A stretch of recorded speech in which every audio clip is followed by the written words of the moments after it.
आज की इस क्लास में बहुत ही महत्वपूर्ण विषय लेने वाले हैं। ये विषय है अंग्रेज़ों के द्वारा भारत का आर्थिक शोषण। अंग्रेज़ जैसे आप जानते हैं एक व्यापारिक कंपनी के रूप में भारत आते हैं, ईस्ट इंडिया कंपनी। और धीरे-धीरे उन्होंने क्या किया, यहाँ की पूरी आर्थिक व्यवस्था पर, राजनीतिक व्यवस्था पर उन्होंने अपना प्रभुत्व स्थापित कर लिया और भारत का आर्थिक शोषण करने लगे। तो उसी पर हम लोग बातचीत शुरू करेंगे। हेडिंग डाल लीजिए, भारत का आर्थिक शोषण।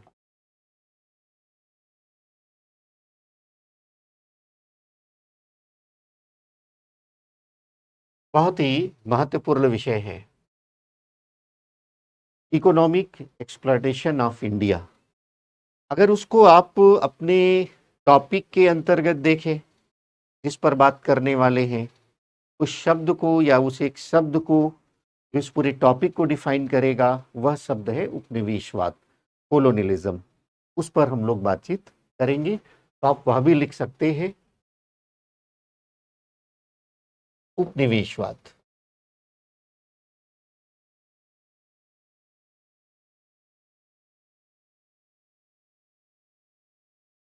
कोलोनियलिज्म।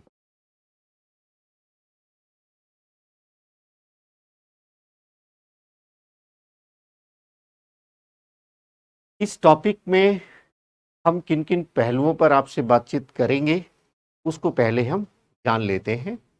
सबसे पहले, जैसे हमने आपको आरंभ में ही बता रखा है कि कोई भी टॉपिक आता है, कोई भी शब्द आता है, कोई भी विषय आता है, तो उसके बारे में आपके दिमाग में पहली बात ये आनी चाहिए, ये है क्या।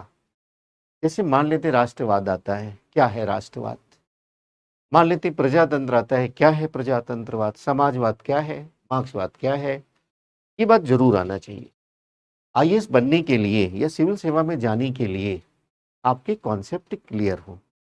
अब जैसे यहाँ शब्द है उपनिवेशवाद, तो सबसे पहले हम यही जानेंगे कि ये है क्या, उपनिवेशवाद क्या है। उसी को समझने का प्रयास करेंगे। और हमने आपको ये बताया है कि उपनिवेशवाद जो है वो कहीं ना कहीं साम्राज्यवाद से जुड़ा हुआ है। अक्सर देखा है हमने क्लास में कि बच्चों से जब पूछा जाता है क्या है उपनिवेशवाद, क्या है साम्राज्यवाद, तो थोड़ा कंफ्यूज्ड सा रहते हैं। तो चूंकि दोनों अवधारणाएं आपस में जुड़ी हुई हैं, तो उपनिवेशवाद को समझने के क्रम में हम साम्राज्यवाद को भी समझने का प्रयास करेंगे, तुलनात्मक अध्ययन करेंगे, दोनों की तुलना करेंगे। तो यहाँ पर हम ये भी समझने का प्रयास करेंगे कि साम्राज्यवाद क्या है। साम्राज्यवाद क्या है,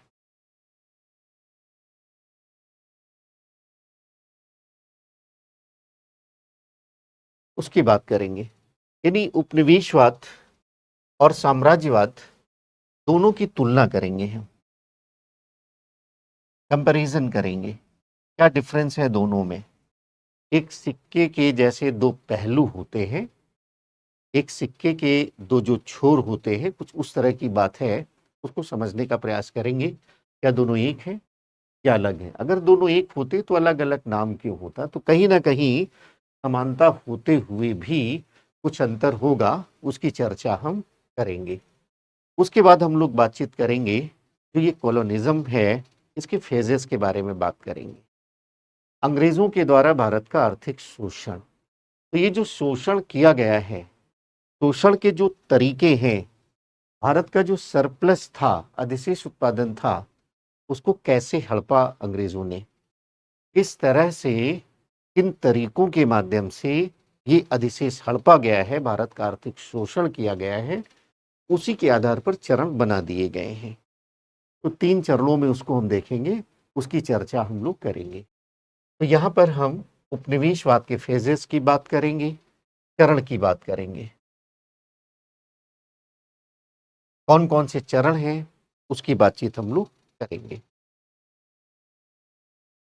और जैसा आप जानते हैं 3 चरणों में इसकी बातचीत होगी।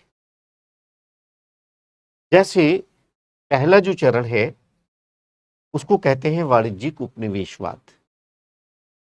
आप लिख लीजिए, वाणिज्यिक उपनिवेशवाद। जो भी बोर्ड में काम हो रहा है उसको आप नोट करते जाइएगा। जो आपसे हम बोल रहे हैं उसको भी आप सरल सहज भाषा में नोट करते जाइए, जिससे आपके नोट्स तैयार होते चले जाएंगे। तो वाणिज्यिक उपनिवेशवाद या व्यापारिक उपनिवेशवाद इसको कहते हैं, कमर्शियल कोलोनिज्म। कमर्शियल कोलोनिज्म। दूसरा जो चरण है उसको कहते हैं औद्योगिक उपनिवेशवाद। क्या कहते हैं? औद्योगिक उपनिवेशवाद। और उसको मुक्त व्यापार का उपनिवेशवाद भी कहते हैं। तो आप लिख लीजिए, दूसरा जो चरण है वो है औद्योगिक उपनिवेशवाद का।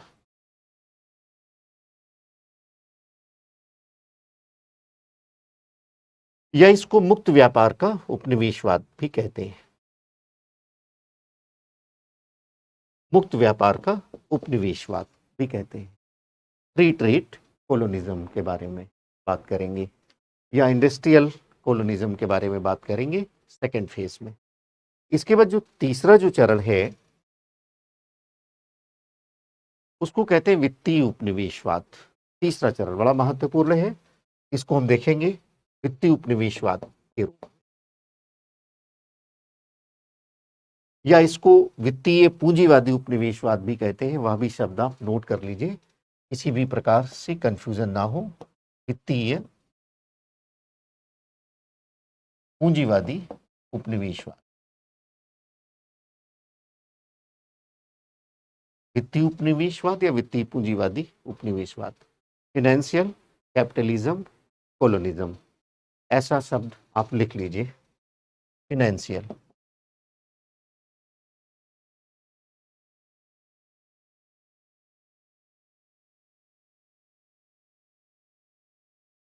कोलोनिज्म। तो इन चरणों की बात करेंगे, और सबसे लास्ट में हम लोग चर्चा करेंगे इन सारे चरणों की चर्चा करने के बाद, ये जो आर्थिक शोषण की फिलॉसफी थी, दर्शन था, यह विचार था, और इसके अनुसार जो भारत का आर्थिक शोषण किया गया है उसका प्रभाव क्या हुआ, उस पर हम लोग बातचीत करेंगे। तो लास्ट में हम लोग बातचीत करेंगे इसके प्रभाव पर, क्या इफेक्ट था, उसकी बातचीत हम लोग करेंगे। और जैसे आप जानते हैं कि जो प्रभाव है उपनिवेशवाद का, उसी में आगे नोट कर लेंगे। तो कोई भी व्यवस्था है उसकी उसकी खास तौर से, मोटे तौर से दो एस्पेक्ट जरूर होते हैं, दो आयाम जरूर होते हैं। उसके कुछ सकारात्मक आयाम होंगे, कुछ नकारात्मक आयाम होंगे। सकारात्मक कुछ प्रभाव होगा, कुछ नकारात्मक प्रभाव होगा। तो यहाँ पर हम जो इफेक्ट है, इम्पैक्ट है उसका, उसको दोनों तरीकों से बातचीत करेंगे हम। यानी उसके हम नकारात्मक प्रभाव की बात करेंगे, नकारात्मक प्रभाव की बात करेंगे, और फिर हम उसके सकारात्मक प्रभाव की बात करें।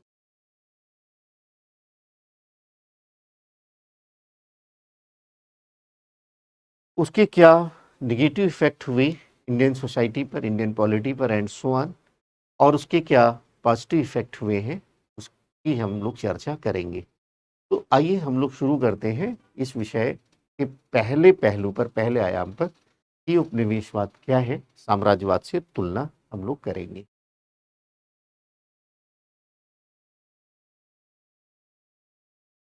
उपनिवेशवाद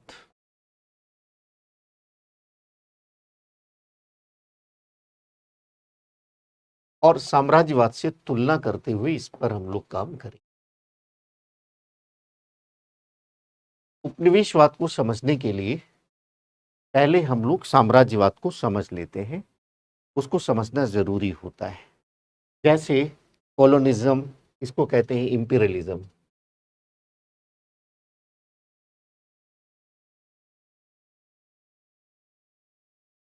उपनिवेशवाद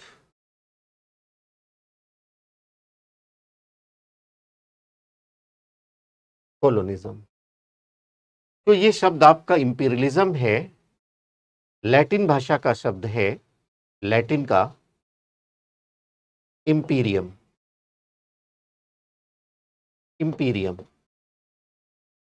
और जो कोलोनिज्म शब्द है आपका, वो लैटिन भाषा का शब्द है कोलोनस। यही से बातचीत हम लोग शुरू करेंगे। शब्द का शाब्दिक अर्थ क्या है, व्यवहार में उसको कैसे समझेंगे, तभी बात समझ में आएगी, तभी अवधारणा स्पष्ट होंगी। सिविल सेवा में जाने के लिए अवधारणा स्पष्ट हो, हमेशा ये बात हम आपसे कहते रहते हैं। तो यहाँ इंपीरियम जो वर्ड है लैटिन भाषा का, उसका अर्थ होता है सुप्रीम पावर। क्या अर्थ होता है? सुप्रीम पावर, सर्वोच्च शक्ति। तो आप इसको नोट कर लीजिए। इसका जो शाब्दिक अर्थ है वो है सुप्रीम पावर, सर्वोच्च शक्ति।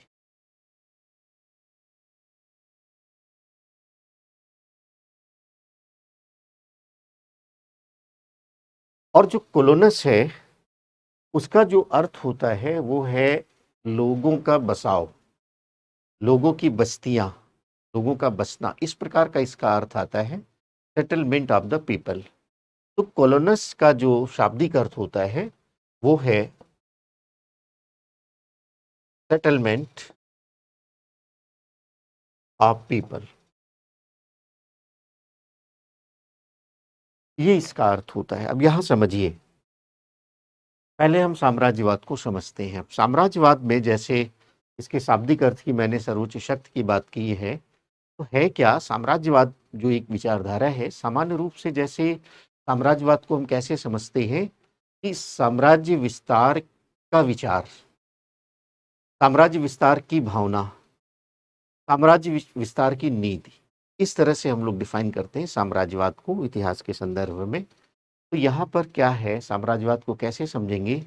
जब भी कोई शक्तिशाली देश अपने देश की सीमाओं से बाहर जा करके किसी दूसरे देश पर राजनीतिक, आर्थिक या अन्य प्रकार से नियंत्रण स्थापित करता है, तो इस प्रकार का जो विचार है, इस प्रकार का जो भाव है, इस प्रकार का जो कार्य है, उसे हम साम्राज्यवाद के नाम से जानते हैं।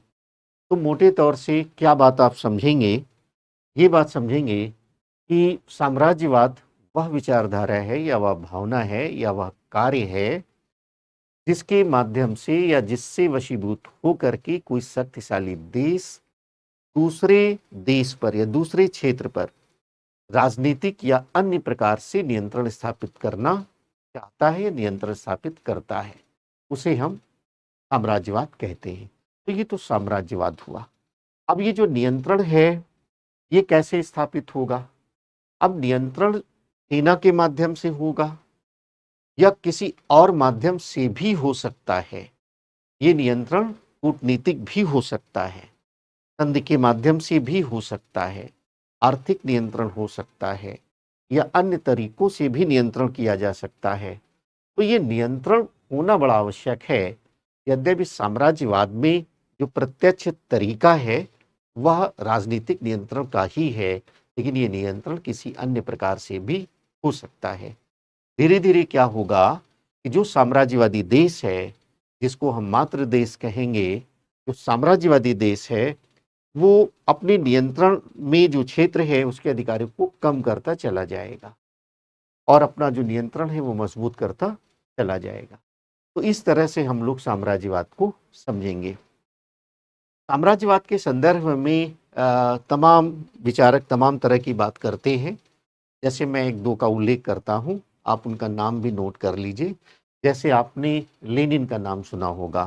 बोल्शेविक क्रांति जब करेंगे वर्ल्ड हिस्ट्री में, मार्क्स के विचारों पर जो आधारित है, तो उसमें लेनिन जो है वो बहुत महत्वपूर्ण है। उनका व्लादिमीर लेनिन, उनके विचारों की चर्चा करेंगे। तो व्लादिमीर लेनिन क्या कहते हैं, नाम पहले नोट कर लीजिए आप।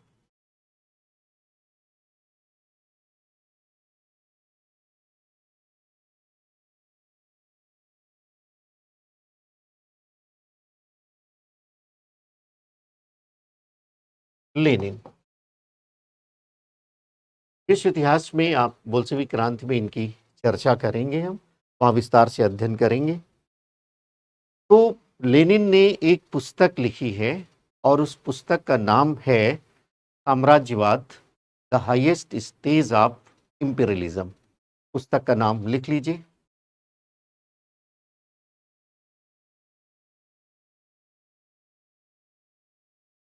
Imperialism, the highest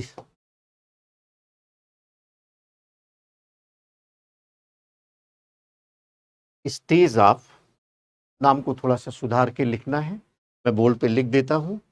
imperialism, the highest stage of capitalism.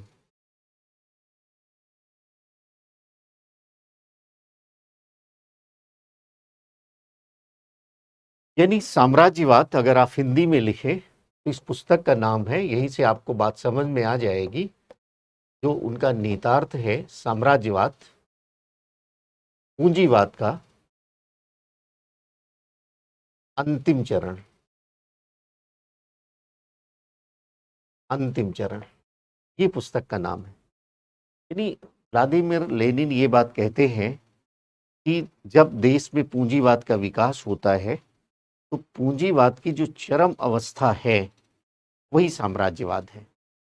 उनका कहना है कि जब किसी देश में पूंजी का संचय होगा तो स्वाभाविक है उसके माध्यम से वह अपने विस्तार की योजना बनाएगा। उसकी विस्तार से चर्चा हम लोग करेंगे फिर। तो यहाँ पर एक सामान्य रूप से ये समझिए कि लेनिन ये कहते हैं साम्राज्यवाद है क्या। लेनिन के शब्दों में साम्राज्यवाद जो है वो पूंजीवाद का अंतिम चरण है, एक निश्चित अवस्था है, एक निश्चित आर्थिक अवस्था। जब पूंजीवाद का विकास होगा उसी के अंतिम चरण में साम्राज्यवादी भावना जिसकी चर्चा मैंने की है वो दिखाई पड़ेगी। एक और हिस्टोरियन है जिनको आप अमेरिकन रिवॉल्यूशन में पढ़ते हैं, वो भी साम्राज्यवाद पर अपनी बात करते हैं। अमेरिकन रिवॉल्यूशन में, अमेरिकी क्रांति में उनका नाम आपको करना पड़ता है। खेल सेवा में प्रश्न भी आता है। संविधान एक आर्थिक दस्तावेज वाला जो प्रश्न है वो उनसे जुड़ा हुआ है। नाम है चार्ल्स अ बियर्ड। नाम आप लिख लीजिए।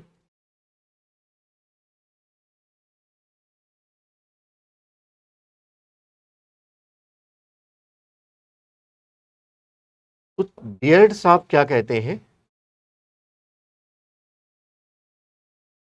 बहुत इंटरनेशनल रिलेशन पर काफ़ी अच्छा उनको उनको ज्ञान था। और बियर्ड साहब ये कह रहे हैं कि साम्राज्यवाद है क्या वास्तव में, यह किसी देश का जो एक जाति के लोगों का है, एक प्रजाति के लोगों का है, किसी एक देश का दूसरे देश पर जो दूसरी जाति के लोगों का है उस पर नियंत्रण करने की भावना। और ये नियंत्रण इसलिए करते हैं कि वहाँ औद्योगिक क्षेत्र में निवेश हो सके, व्यापारिक क्षेत्र में निवेश हो सके, और जो पूंजी है किसी बड़े देश की, शक्तिशाली देश की, उसका भी निवेश किया जा सके। इस तरह से डिफाइन करते हैं साम्राज्यवाद को। यानी साम्राज्यवाद वह भावना है, वह विचार है बियर्ड के शब्दों में, जिसमें कोई एक देश, कोई एक शक्तिशाली देश किसी दूसरी जाति के देश पर नियंत्रण स्थापित करने की कोशिश करता है और जिसके माध्यम से वो वहाँ अपना औद्योगिक क्षेत्र में, व्यापारिक क्षेत्र में और पूंजी लगाने की कोशिश करता है, प्रयास करता है। तो ये चार्ल्स बियर्ड कहते हैं। तो इस तरह से साम्राज्यवाद एक प्रकार से एक भावना है जिसमें शक्तिशाली देश अपनी सीमाओं से बाहर निकलता है, उसके अपने निश्चित उद्देश्य होते हैं और अपनी सीमाओं से बाहर जा करके सेना के माध्यम से या अन्य तरीकों से वह अपना नियंत्रण स्थापित करने की कोशिश करता है। उसको हम साम्राज्यवाद कहते हैं। अब हम लोग समझते हैं उपनिवेशवाद को, उपनिवेशवाद को समझने का प्रयास करते हैं। पहले ही हमने स्पष्ट किया है कि सेटलमेंट ऑफ पीपल इसका शाब्दिक अर्थ है, तो थोड़ा सा वैसे ही आपको अंतर लग रहा है। लेकिन यहाँ पर एक बात आपको ध्यान में रखना है, इस साम्राज्यवाद और उपनिवेशवाद वास्तव में ये कोई बहुत अलग अलग अवधारणाएं नहीं। आप इसको एक सिक्के के दो पहलू की तरह समझिए। जैसे एक सिक्का है, उसके दो पहलू हैं, एक ही उसका जो एजेंस है, सार है, वह एक ही है, लेकिन उसके दो पहलू हैं, दो एस्पेक्ट हैं। और उसी तरह से आपको साम्राज्यवाद उपनिवेशवाद को समझना है। अब जैसे देखने की दृष्टि है, अगर कोई देश, शक्तिशाली देश किसी दूसरे पर देश पर नियंत्रण स्थापित करता है, वहाँ वह अपनी नीतियों के माध्यम से अपनी जड़ों को मजबूत करने के लिए वहाँ वो शोषण करना शुरू करता है, व्यापार करना शुरू करता है, उद्योग करना शुरू करता है, लाभ कमाता है। इस प्रकार की संरचना वहाँ आने लगती है। तो अगर आप देखिए, जो शक्तिशाली देश है, जिसको हम मातृ देश कहते हैं, मेट्रोपोलिस कंट्री कहते हैं, उसकी दृष्टि से देखेंगे तो यह विचार एक साम्राज्यवादी विचार है। और जहाँ पर यह नियंत्रण स्थापित हुआ है, अगर उसकी दृष्टि से देखेंगे तो यह उपनिवेशवाद। तो यहाँ पर उपनिवेशवाद में एक चीज अनिवार्य रूप से हो जाती है, वो आपको ध्यान में रखना है। उपनिवेशवाद में यानी कॉलोनिज्म में एक बात आपको जो हमेशा दिमाग में रखना है, वो है इकोनॉमिक एक्सप्लॉयटेशन। को लिख लीजिए, इकोनॉमिक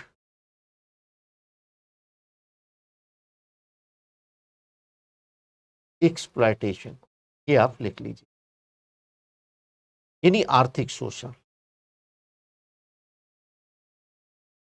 आर्थिक शोषण ये अनिवार्य रूप से होगा, यानी मात्र देश के द्वारा जहां नियंत्रण स्थापित किया गया है, अगर वहां आर्थिक शोषण शुरू हो जाता है तो ये साम्राज्यवाद उपनिवेशवाद में बदल जाता है। और जो ये नियंत्रण किया भी जाता है सामान्य रूप से इसीलिए किया जाता था, उसको आप वर्ल्ड हिस्ट्री में देखेंगे आप, एक एक भावना चल रही थी कि गौरव की भावना चल रही थी। ग्लोरी के लिए यूरोपीय देश यानी गौरव के लिए वो जाकर के किसी दूसरे क्षेत्र पर प्रभुत्व स्थापित करते थे। वहाँ एक शब्द इस्तेमाल कर किया जाता था, उसमें एक शब्द होता था गॉड, एक होता था गोल्ड और एक ग्लोरी। यानी ईसाई धर्म की प्रचार प्रसार के लिए नियंत्रण स्थापित करना है, व्यापारिक लाभ के लिए यानी गोल्ड के लिए ये प्रयास करना है, और अपने यश के लिए, अपने गौरव के लिए, ग्लोरी के लिए भी दूसरे क्षेत्रों पर प्रभुत्व स्थापित करना है। इस तरह की बात की जाती थी। तो यहाँ पर आर्थिक शोषण का तत्व अनिवार्य रूप से होगा। तो यहाँ पर अगर उपनिवेशवाद को आप देखें तो उपनिवेशवाद भी एक प्रकार से आधुनिक विचारधारा है। एक प्रकार से आधुनिक विचारधारा है जिसका विकास औद्योगिक पूंजीवाद की विचारधारा के साथ साथ हुआ है। जैसे आपने देखा, लेनिन ने कहा है कि जब साम्राज्यवाद है क्या, ये पूंजीवाद की अंतिम अवस्था है। जब किसी देश के पास सरप्लस हो जाता है तभी वह प्रयास करता है दूसरे देश में जाकर के मिलिट्री के माध्यम से या अन्य साधनों के माध्यम से वहां नियंत्रण स्थापित करना, वहां के संसाधनों का अपने लिए इस्तेमाल करना। तो इस तरह की बात आप समझ सकते हैं। यानी आप इसको ऐसे समझें, उपनिवेशवाद जो आधुनिक एक घटना है, उपनिवेशवाद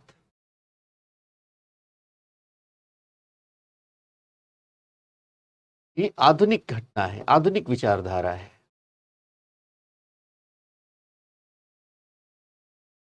यानी पूरा का पूरा एक सिस्टम है, एक व्यवस्था है। आप इसको सामाजिक आर्थिक व्यवस्था भी कह सकते हैं। नियंत्रण के माध्यम से एक नया सिस्टम लाने की कोशिश होती है जहाँ पर नियंत्रण किया गया है, और उस कोशिश के द्वारा उसका लाभ अपने लिए करना, इस प्रकार की बात।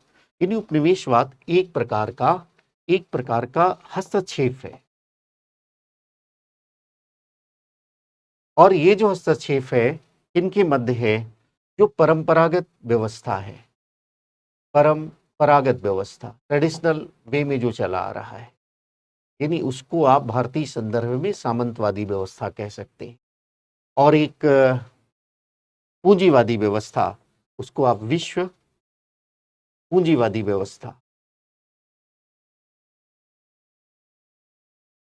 इसके मध्य एक हस्तक्षेप है। और ये जो हस्तक्षेप है, इसमें ये दोनों का जो रिलेशन स्थापित हो रहा है, इसमें ये एक तरफा व्यवस्था होती है। यानी ये जो हस्तक्षेप हो रहा है, इसमें इनका यानी पूंजीवादी देशों का, विश्व पूंजीवादी देशों का जो शक्तिशाली है, उनका नियंत्रण होता है। इस बात को सदैव ध्यान में रखना। यानी एक प्रकार से आप ऐसा कहेंगे कि ये एक शोषण की व्यवस्था है, एक नियंत्रण की व्यवस्था है। और वह शोषण इसलिए हो रहा है, नियंत्रण इसलिए हो रहा है कि ये जो देश हैं, पूंजीवादी देश हैं, इनके पास उच्च तकनीक है और यहाँ तकनीक नहीं है। इनके पास पूंजी है, यहाँ पूंजी नहीं है। तो ये लोग उसका प्रयोग करके इन पर अपना नियंत्रण स्थापित करते हैं और इनका आर्थिक शोषण करते हैं। इस तरह की व्यवस्था है। अगर आप देखें उपनिवेशवाद को हम फिर से समझें, बिंदुवार समझें, उसकी क्या-क्या विशेषताएँ हैं, तो उसको आप नोट कर सकते हैं। उपनिवेशवाद क्या है? अब जैसे उपनिवेशवाद के प्रमुख बिंदु में पहली बात तो हमने बताया है कि आर्थिक शोषण का तत्व अनिवार्य रूप से होगा।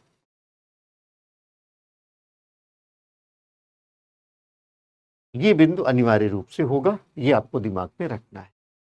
दूसरा जो पॉइंट है, उसमें आपने देखा कि जो भी मातृ देश है, जो भी मेट्रोपोलिस कंट्री है, आप उसको मातृ देश कहते हैं। ये दूसरी पर नियंत्रण स्थापित करता है। तो यानी ये नियंत्रण की व्यवस्था है। आप ऐसा लिख लीजिए, नियंत्रण मातृ देश के द्वारा, मातृ देश के द्वारा, यानी उपनिवेश पर नियंत्रण होगा। अब ये जो नियंत्रण है, ये कैसे होगा? नियंत्रण कैसे होगा? सैनिक तरीके भी हैं और गैर सैनिक तरीके भी हैं। जैसे भारतीय संदर्भ में आप देखिए, सैनिक तरीके बाद में इस्तेमाल हुए, यानी गैर सैनिक तरीके। भारत में साम्राज्यवादी प्रत्यक्ष नियंत्रण बाद में होता है, लेकिन आर्थिक नियंत्रण पहले शुरू हो जाता है, गैर सैनिक तरीकों से शुरू हो जाता है।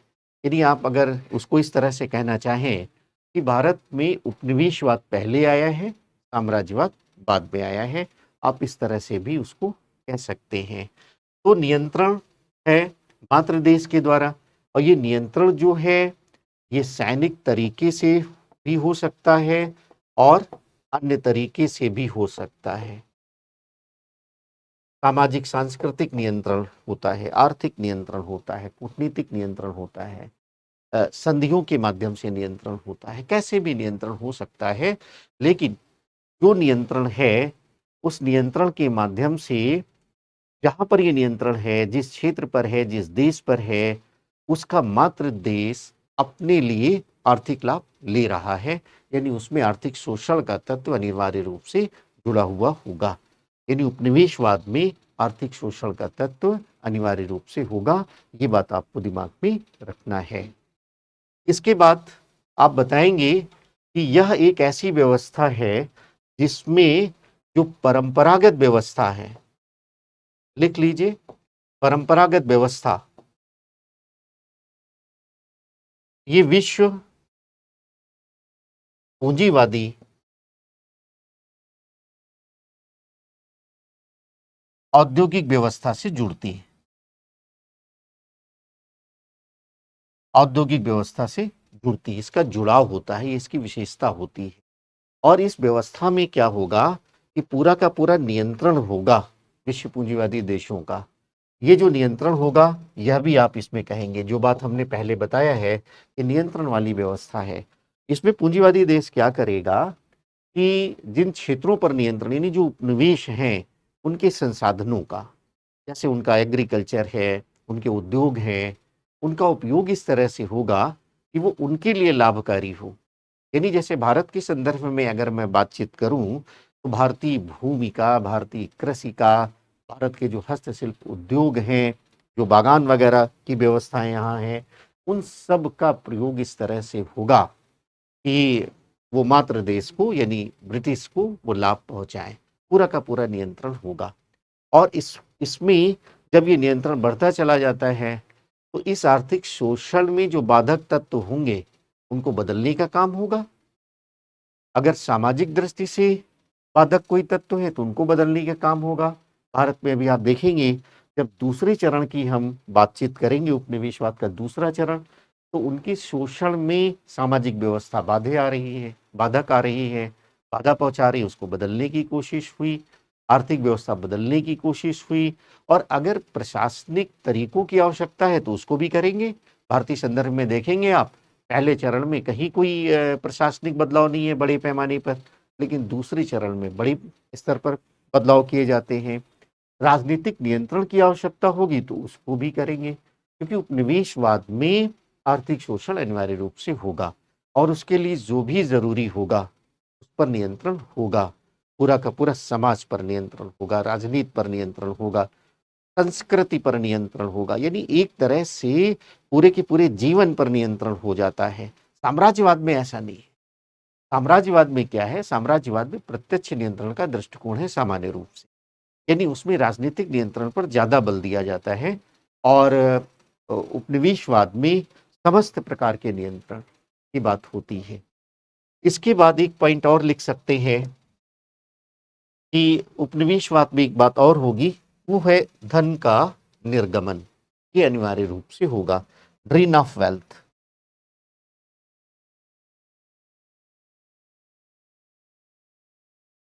धन निर्गमन अनिवार्य रूप से होगा, ड्रेन ऑफ वेल्थ।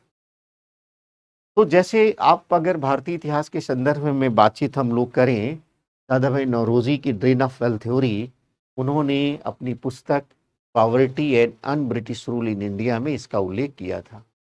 इसका अर्थ ये है कि जो भी उपनिवेश है वहाँ से पूंजी का एवं अन्य संसाधनों का मात्र देश की ओर एक तरफा हस्तांतरण, यानी जो ट्रांसफर हो रहा है वो यूनिलैटरल है, और जिसके बदले में कुछ भी नहीं आता, ही धन निर्माण का सिद्धांत था, ड्रेन ऑफ वेल्थ थ्योरी थी। तो यह भी तत्व अनिवार्य रूप से जुड़ा हुआ होगा। तो उपनिवेशवाद को समझने के लिए इन पॉइंट को आपको जानना जरूरी है। अगर आप उसको देखिए, दोनों की तुलना करें, तो उपनिवेशवाद एक ज्यादा जटिल व्यवस्था है साम्राज्यवाद की तुलना में।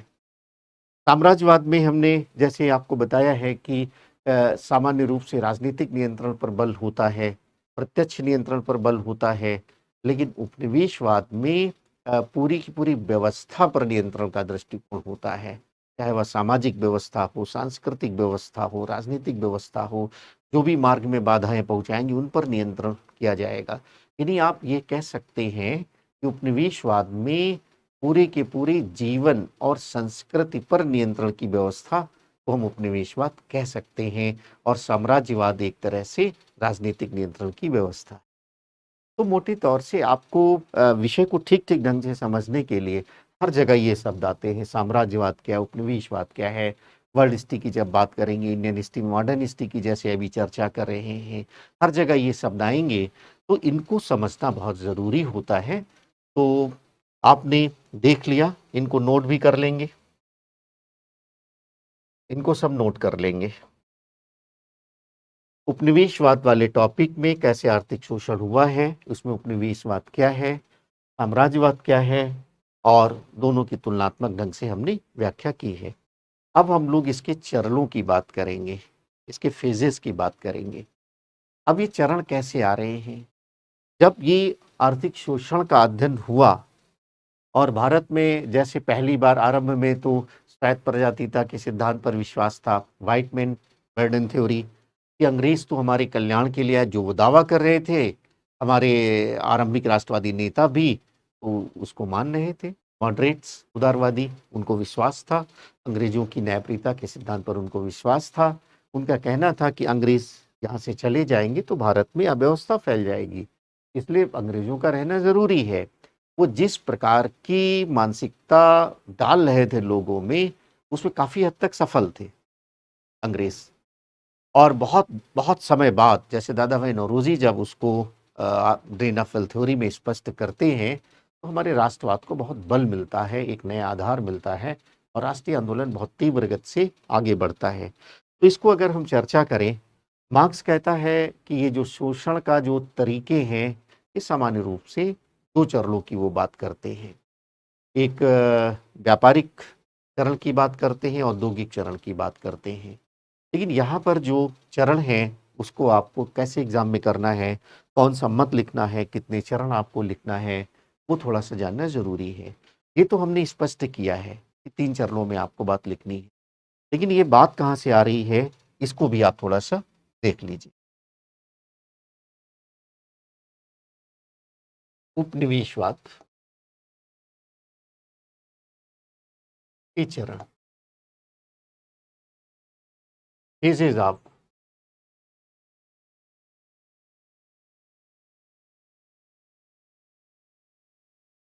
कोलोनियलिज्म।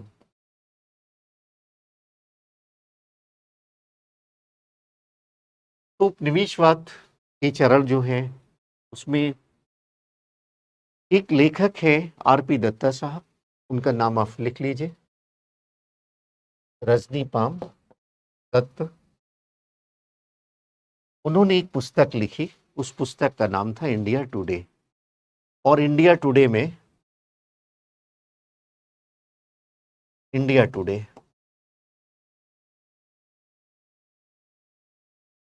इंडिया टुडे में उन्होंने भारत में जो उपनिवेशवाद के जो चरण हैं वो 3 चरण बताए हैं। 2 बातों को समझना जरूरी है। पहली बात तो हमने आपको ये बताया है कि भारत में या कहीं किसी देश में कोई भी उपनिवेश है, उसमें अधिशेष को कैसे हड़पा जाए। अगर अधिशेष को हड़पने के तरीके बदल रहे हैं तो एक नया चरण आ जाएगा। तो ये जो चरण है उनका आधार क्या है? नंबर 1, अधिशेष के बदलने का तरीका। दूसरी बात जो आपको समझना है कि ये जो चरण हम देखेंगे, ऐसा नहीं कि पहला चरण हुआ अब ये यहां से समाप्त हो गया, दूसरा चरण आ गया, ऐसा नहीं। मान लेते हैं 3 चरणों में हम बात कर रहे हैं। पहला, ये फर्स्ट फेज है, ये सेकंड फेज हो गया और ये थर्ड फेज हो गया। तो ऐसा नहीं कि पहला, ये जरूरी नहीं है कि पहला समाप्त हो गया दूसरा आ गया, दूसरा समाप्त हो गया तीसरा आ गया, ऐसा नहीं है। भारत में जब हम तीसरे चरण की बात करेंगे, वित्तीय उपनिवेशवाद की बात करेंगे, तो आप देखेंगे व्यापारिक उपनिवेशवाद भी है, वहां से भी शोषण हो रहा है। औद्योगिक उपनिवेशवाद भी है, वहां से भी शोषण हो रहा है। और आप देखेंगे जैसे मिस्र में आप देखिए, वहां 3 चरण आए ही नहीं। इंडोनेशिया में 2 ही चरणों की बात हो रही है उपनिवेशवाद के संदर्भ में जब आप देखेंगे। और सामान्य रूप से यही होता है कि थोड़ा बहुत दूसरा चरण भी बना रहता है। लेकिन यहाँ पर ये जो अलग अलग फेजेस बनाए गए हैं, इसलिए बनाए गए हैं कि इस चरण की कुछ खास विशेषताएं हैं, कुछ केंद्रीय तत्व हैं, मुख्य बातें हैं, उनको आधार बना करके उसका नामकरण कर दिया जाता है। जैसे व्यापारिक उपनिवेशवाद नाम से स्पष्ट है, यहाँ भी आप वहाँ पूंजीवादी उपनिवेशवाद, वित्तीय उपनिवेशवाद नाम से स्पष्ट है। वित्त का, फाइनेंस का कहीं ना कहीं रिलेशन होगा, इंडस्ट्री का कहीं ना कहीं रिलेशन होगा, उनको सब समझने की जरूरत है। तो उपनिवेशवाद के चरणों को समझने के लिए ये 2 बातें आपको दिमाग में रखना है। पहली बात तो ये है कि जो शोषण है, अधिशेष को हड़पना है, उसके तरीके में बदलाव ये निर्धारित करता है, इसके चरण को निर्धारित करता है। दूसरी बात ये है कि ऐसा ज़रूरी नहीं है कि एक चरण समाप्त हो गया और दूसरा चरण शुरू हो गया। ऐसा भी हो सकता है कि दूसरे चरण में या अन्य चरणों में दूसरी विशेषताएं, दूसरे चरणों की विशेषताएं विद्यमान हों। अब यहाँ पर आप देखिए उपनिवेशवाद है, यानी जो मातृ देश है उसका नियंत्रण है, उसकी आवश्यकताओं के अनुसार ये बदलाव हो रहे हैं। अगर वहाँ ये बदलाव होगा तो यहाँ बदलाव होगा। शोषण की व्यवस्था है, अगर उनको ज़रूरत नहीं है, जैसी की व्यवस्थाएं हैं वैसा ही शोषण में पूरा कारगर है, वैसी व्यवस्था बनी रहेगी। लेकिन उनको लगता है कि स्थापित व्यवस्था शोषण में बाधक है तो उसको बदलने का प्रयास करेंगे। यानी जो ब्रिटेन की ज़रूरतें होंगी भारतीय संदर्भ में, जो उनकी आवश्यकताएं होंगी, उसी के आधार में भारत में उपनिवेशवाद की नीतियों में बदलाव होंगे और उन्हीं पर ये हमारे चरण स्थापित हैं। तो ये मोटे तौर से 2-3 बातें जो डिस्कस किया है, इसको आप पॉइंट वाइज लिख लेंगे। अब इसके बाद हम चरणों की बात करेंगे और पहला चरण जो है उसकी बातचीत शुरू करते हैं।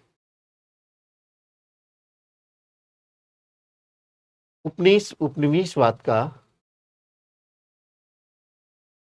जो पहला चरण है उसकी बातचीत शुरू करते हैं। फर्स्ट फेज, इसको कहते हैं वाणिज्यिक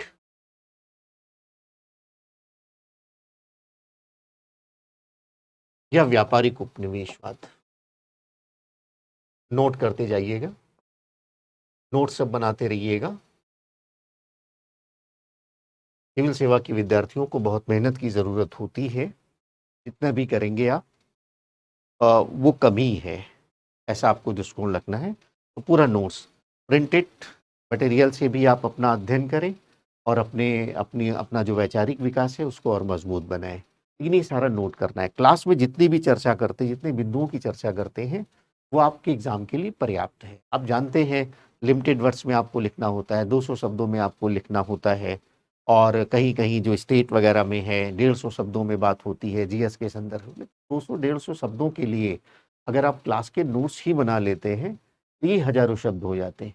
इन्हीं को आप समराइज करेंगे और जो बेसिक आपकी बुक्स है उनको आप जोड़ लीजिए। तो वाणिज्यिक या व्यापारिक उपनिवेशवाद, इसको कहते हैं कमर्शियल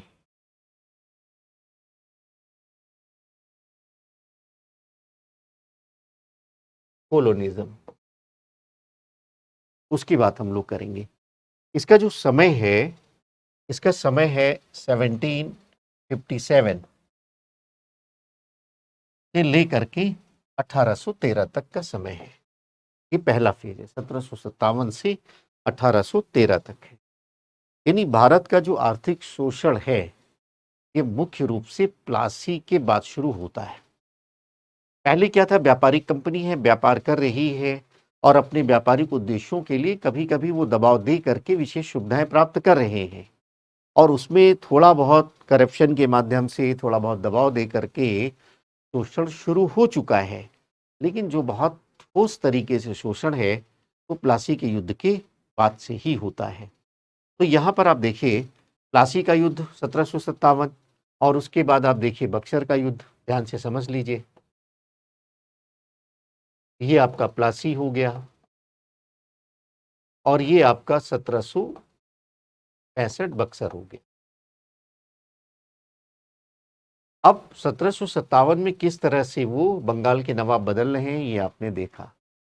1765 में निर्णायक विजय इनकी होती है, एक शक्ति के रूप में उभरते हैं।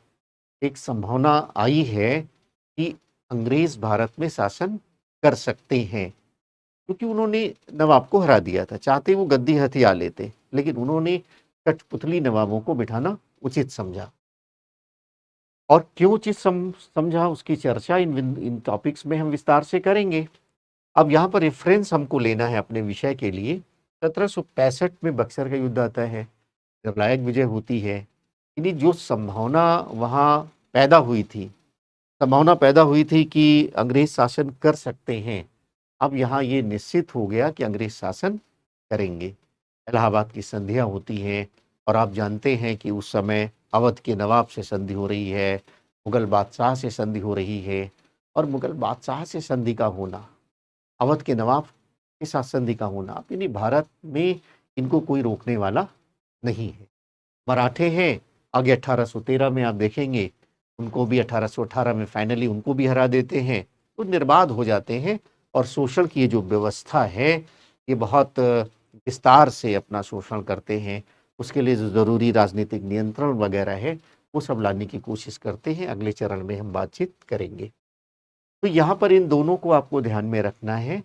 तो यहाँ जो शोषण का अपना तरीका है उसमें क्या है, एक तो व्यापारिक प्रभुत्व का दृष्टिकोण, कौन सा उन्होंने दृष्टिकोण अपनाया है, किस तरह से उन्होंने अधिशेष को हड़पा है, इसको हमको समझना है और ब्रिटिश सरकार के दृष्टिकोण को समझना है।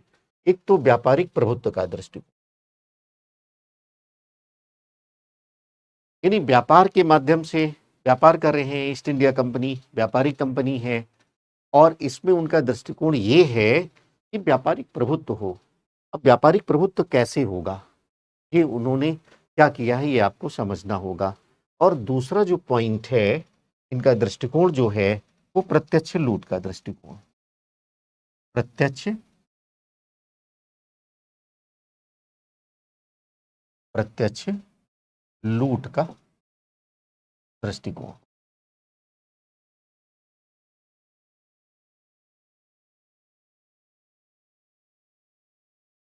तो दो बातें आपको देखना है यहाँ पर। आप यहाँ पर पॉइंट नोट करते जाएंगे, आप बताएंगे व्यापारिक उपनिवेशवाद में अंग्रेजों ने व्यापारिक प्रभुत्व का दृष्टिकोण सामने रखा और प्रत्यक्ष लूट का दृष्टिकोण सामने रखा। अब इसके लिए वो क्या करते हैं? अब जैसे पहले पॉइंट को देखिए, व्यापारिक प्रभुत्व। अब व्यापारिक प्रभुत्व कैसे? व्यापारिक प्रभुत्व के लिए क्या जरूरी है? नंबर एक पॉइंट नोट कर लीजिएगा, जो यूरोपीय कंपनियां हैं, यूरोपीय व्यापारिक कंपनियां हैं, उनको मार्ग से हटाने का दृष्टिकोण। कंपनियां यानी आप इसमें लिखिए यूरोपीय कंपनियों को मार्ग से हटाया गया। अब आप देखिए डच को कैसे बेडारा के युद्ध में 1759 परास्त किया, वांडीवास के युद्ध में 1760 फ्रांसीसियों को परास्त किया। तो यहाँ पर इनका जो दृष्टिकोण है कि भारतीय व्यापार से, भारतीय व्यवस्था से यूरोपीय कंपनियों को पहले बाहर किया जाए, तभी वो निर्बाध रूप से व्यापारिक लूट करेंगे, व्यापारिक प्रभुत्व उनका स्थापित होगा। दूसरा काम वो क्या करेंगे, जो भारतीय व्यापारी हैं उनके मार्ग में बाधा वो भी है, तो भारतीय व्यापारियों को मार्ग से हटाना, यह भी एक दृष्टिकोण है। यानी भारतीय, दूसरा पॉइंट लिख लीजिए, भारतीय व्यापारियों को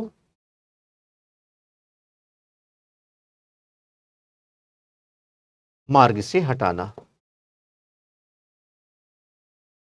मार्ग से हटाना। अब ये मार्ग से कैसे हटेंगे, इसके लिए काम क्या करते हैं, उसमें भी आपको पॉइंट लिख लेना है। सबसे पहला काम वो क्या कर रहे हैं, राजनीतिक प्रभुत्व की स्थापना कर रहे हैं। यानी दबाव डाल करके राजा पर अपना एक दबाव हो और उनसे विशेष सुविधाएं ले लें। दस्तक वगैरह आपने देखा बंगाल के संदर्भ में। तो पहला काम तो यही है कि राजनीतिक नियंत्रण, और राजनीतिक नियंत्रण के माध्यम से व्यापारिक सुविधा भी लेनी है, पॉइंट नोट कर लेना। और दूसरी बात ये भी है कि जब वो राजनीतिक नियंत्रण स्थापित कर लेते हैं तो उनको भू राजस्व वसूलने का अधिकार मिलता है, भू राजस्व वसूलना। अब यहां से आप देखेंगे कि कैसे दीवानी का अधिकार मिल रहा है बक्सर से। अब वो बहुत चालाकी के साथ काम कर रहे हैं।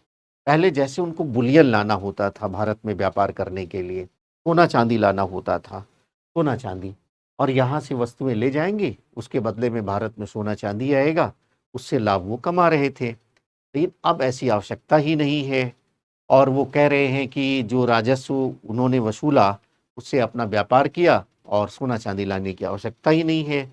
यहीं से पैसा वसूला और यहीं उसको लगा दिया, उस व्यापार से फिर वो कमाएंगे। और बड़ी चालाकी से उसको वो इन्वेस्टमेंट कहते हैं, निवेश कहते हैं कि हम आपके लिए निवेश कर रहे हैं, बड़ी चालाकी के साथ। बुलियन का आना बंद हो गया। तो इस प्रकार का दृष्टिकोण वो स्थापित करते हैं। इसके अलावा भी वो काम क्या करते हैं कि जो दस्तकार वर्ग है, व्यापारी वर्ग हैं, तो दस्तकार वर्ग जो वस्तुएं उत्पादित कर रहे थे, उनकी वस्तुओं की बहुत भारी डिमांड थी, उनको दबाव दे करके कम पैसे में उनसे वस्तुएं प्राप्त कर लेना। तो ये पॉइंट भी आप लिख लीजिए कि दस्तकार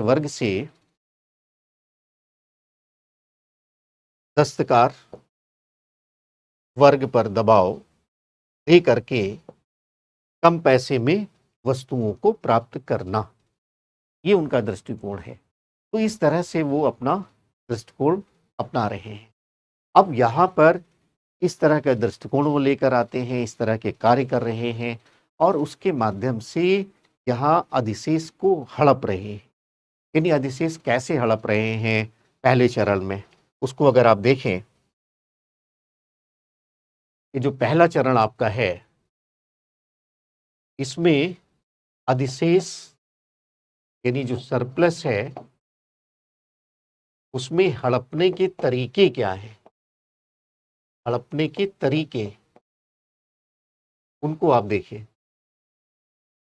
हड़पने के तरीकों में जैसे एक तो आपने भू राजस्व देखा, भू राजस्व,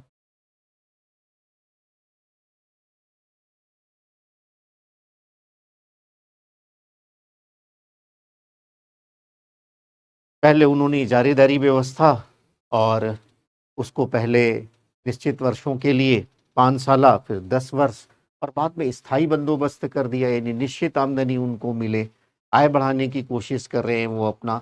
एक तो ये, और जो पैसा पा रहे हैं उसका कहीं उन्होंने कृषि और भूमि में निवेश नहीं किया। दूसरा, व्यापारिक बाधाएं चूंकि उन्होंने हटा दी हैं, विदेशी बाधाएं हटा दी हैं, भारतीय व्यापार बाधाएं हटा दी हैं, राजा से अधिकार भी ले लिया है नवाबों से, और बाद में नियंत्रण भी स्थापित कर लेते हैं। आप देखिए 1772 में जो औपचारिकताएं हैं बंगाल की नवाबों की, वह भी समाप्त कर देते हैं, प्रत्यक्ष नियंत्रण स्थापित कर लेते हैं। तो व्यापार, इस व्यापार से जो मुनाफा कमा रहे हैं, कंपनी के जो कर्मचारी हैं उस वो व्यक्तिगत व्यापार कर रहे हैं। कुछ इस प्रकार की व्यवस्था थी कि जो ईस्ट इंडिया कंपनी के कर्मचारी थे उनको ये छूट होती थी, वो निजी व्यापार कर सकते थे। तो दबाव दे करके अपने लाभ के लिए इन किन प्रकारें वो बहुत भारी लाभ कमाते थे। तो निजी व्यापारियों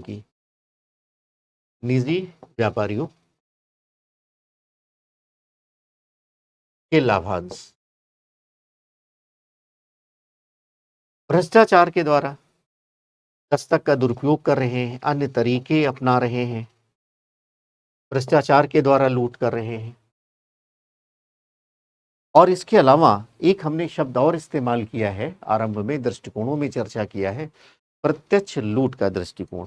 जैसे प्लासी है, क्लाइव को बड़ी पैमाने पर व्यक्तिगत रूप से उपहार मिल रहे हैं, तो बड़े बड़े जो अधिकारी हैं वो भी उपहार के रूप में, घूस के रूप में बड़े पैमाने पर धन लूटने का प्रयास कर रहे हैं। तो आप यहाँ पर वो भी आप बता सकते हैं, उपहार के माध्यम से, घूस के माध्यम से बड़ी पैमाने पर धन को लूटा जा रहा है। तो ये पहला चरण है जिसमें आपने देखा कि किस तरह से उन्होंने अधिशेष को हड़पा। सारे पॉइंट आप नोट कर लेंगे। इस पहले चरण में क्या दृष्टिकोण है, कौन सी बाधाएं हैं इन दृष्टिकोणों को अर्जित करने में, क्या क्या कर रहे हैं, अधिशेष को कैसे हड़प रहे हैं। अब यहाँ जो पहला चरण है इसमें ये थोड़ा सा महत्वपूर्ण है कि ये जो लूट का दृष्टिकोण अपना रहे हैं पहले चरण में, बहुत इंपॉर्टेंट पॉइंट है, बहुत ध्यान से समझना है। ये जो लूट का दृष्टिकोण अपना रहे हैं इसमें जो परंपरागत जो व्यवस्था है भारत में वो कहीं बाधा के रूप में नहीं है, यानी औपनिवेशिक लूट की संकल्पना में भारतीय व्यवस्था कहीं भी बाधा के रूप में नहीं है। तो इसलिए इन्होंने पहले चरण में पॉइंट नोट कर लीजिए, पॉइंट लिख लीजिए कि अंग्रेजों ने उपनिवेशवाद के पहले चरण में बड़े प्रशासनिक, राजनीतिक, सामाजिक, आर्थिक बदलाव नहीं किए। वो इसलिए नहीं किया, पॉइंट को नोट कर लीजिएगा, कि जो भारतीय ढांचा है वो उनके शोषण में बाधक नहीं है। उनका जो लाभ अर्जित कर रहे हैं, वो जो उपनिवेशवाद के द्वारा आर्थिक शोषण कर रहे हैं, उसमें वो बाधा के रूप में नहीं है। इसलिए उन्होंने बहुत प्रशासनिक व्यवस्था, आर्थिक व्यवस्था, सामाजिक सांस्कृतिक व्यवस्था में कोई बदलाव नहीं किया पहले चरण में। ये पॉइंट आप नोट कर लेंगे। दूसरी बात आपको यह भी समझनी है कि थोड़ा सा अगर कोई अपवाद है तो जैसे सेना के संदर्भ में है, नियमित भर्ती प्रणाली वगैरह जो शुरू हुई है इस चरण में, तो इसलिए क्योंकि साम्राज्य का धीरे धीरे वो विस्तार करने की भावना रखते हैं तो थोड़ा सा परिवर्तन वहाँ। और चूंकि राजस्व को वसूलना है, आपने देखा कि जब दीवानी के अधिकार मिलते हैं तो कैसे बंगाल में, बिहार में सिताब राय, रजा खां, ये जो आप की नियुक्ति हो रही है, तो बड़ी पदों पर कुछ नियुक्तियां किया है वो राजस्व को अर्जित करने के लिए।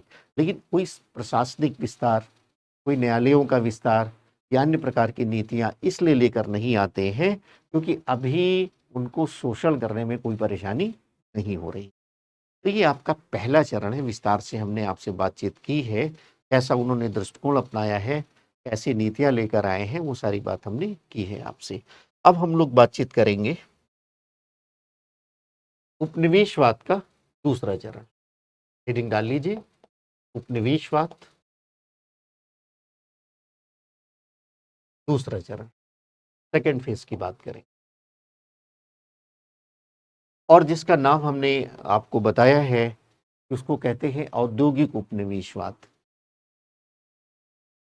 क्या कहते हैं? औद्योगिक उपनिवेश।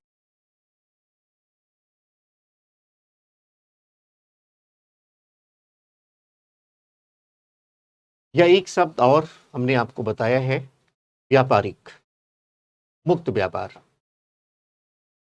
मुक्त व्यापार का उपनिवेशवाद।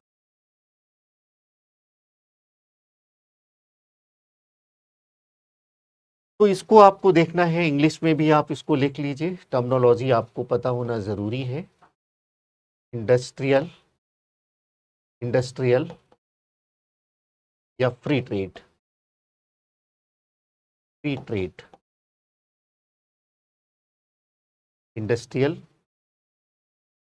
या फ्री ट्रेड, कोलोनिज्म, उसकी बात करेंगे।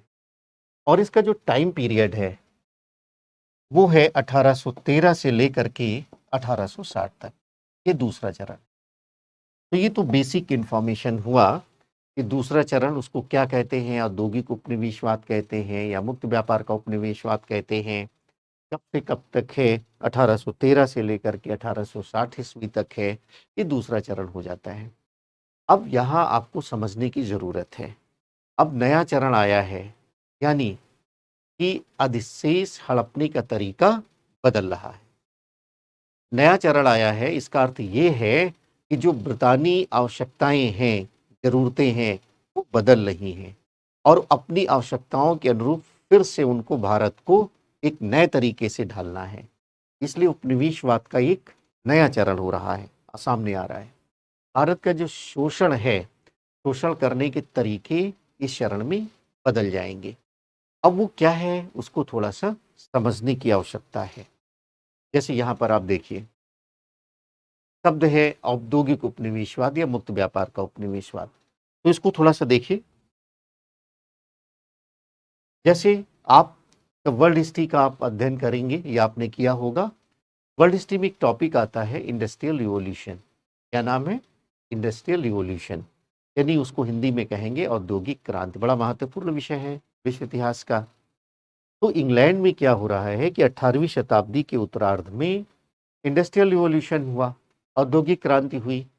तो उसका प्रभाव है, वहां से इसको जोड़ने की जरूरत है और वहां से ये देखेंगे कि औद्योगिक क्रांति का क्या प्रभाव वहां पर है और वहां उनकी जरूरतें क्या हैं और उन जरूरतों के अनुसार भारत को ढालने की कोशिश की गई इस चरण में। यहां पर आप देखिए 18वीं, आप लिखते जाइएगा, 18वीं शताब्दी का जो लेटर फेज है, यानी उत्तरार्ध जो है, उत्तरार्ध,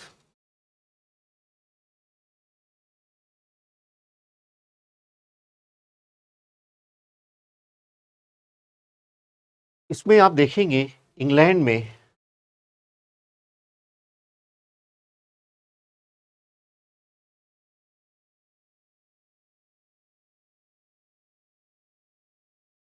में औद्योगिक क्रांति,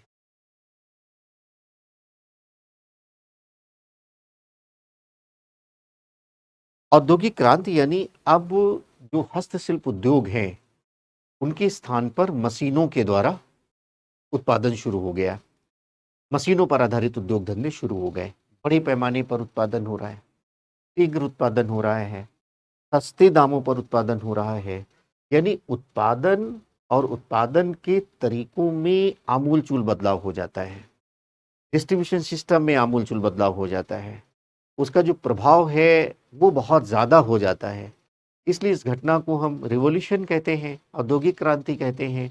तो यहाँ पर बदलाव क्या हो रहा है, सामान्य रूप से अपने विषय को जोड़ते हुए कौन सी बात आपको समझनी है, यहाँ जो औद्योगिक क्रांति है उससे ब्रिटेन में एक नया वर्ग आता है और ये जो वर्ग है वो पूंजीपति वर्ग है। अब पूंजीपति वर्ग जो आया है इसकी अपनी आवश्यकताएं हैं, उद्योग हैं, इसके पास में उत्पादन हो रहा है और अब ये जो वर्ग है इसके अपने हित, और हित क्या है इनके, इनको अब जो भी इनका उत्पादन है उसके लिए बाजार चाहिए और जो भी उत्पादन करना है उसके लिए इनको कच्चा माल चाहिए, 2 चीज़ों की ज़रूरतें हैं, तो इनके अपने हित हैं, दोनों पॉइंट आप नोट कर लेना। यानी आप लिखेंगे जो इनका उत्पादन है उसके लिए बाजार, और दूसरा कच्चा माल, कच्चा माल चाहिए। लेकिन भारतीय संदर्भ में यदि आप देखें तो ये व्यापार नहीं कर सकते, क्योंकि भारत के व्यापार पर ईस्ट इंडिया कंपनी का एक अधिकार था, इसलिए इनको कोई व्यापार करने की अनुमति नहीं मिल रही थी। तो इन्होंने क्या किया, इस पूंजीपति वर्ग ने क्या किया, एक दबाव समूह बनाया अपना।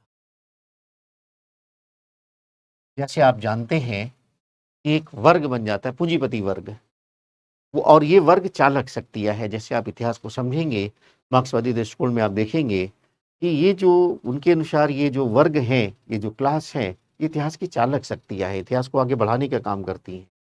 जैसे मजदूर वर्ग, किसान वर्ग, वैसे पूंजीपति वर्ग आ जाता है। अब ये दबाव समूह जो है ये कार्य करना शुरू कर देता है, और ये संसद पर दबाव देता है, संसद पर दबाव देता है, और उन पर दबाव देता है कि ये जो व्यापारिक एक अधिकार है ईस्ट इंडिया कंपनी का, वो समाप्त हो। परिणाम क्या हो जाता है, संसद पर दबाव, और 1813 ईस्वी में मुक्त व्यापार शुरू हो जाता है, मुक्त व्यापार शुरू हो जाता है। शब्द आपने देखा वहां पर हमने इस्तेमाल किया है औद्योगिक उपनिवेशवाद।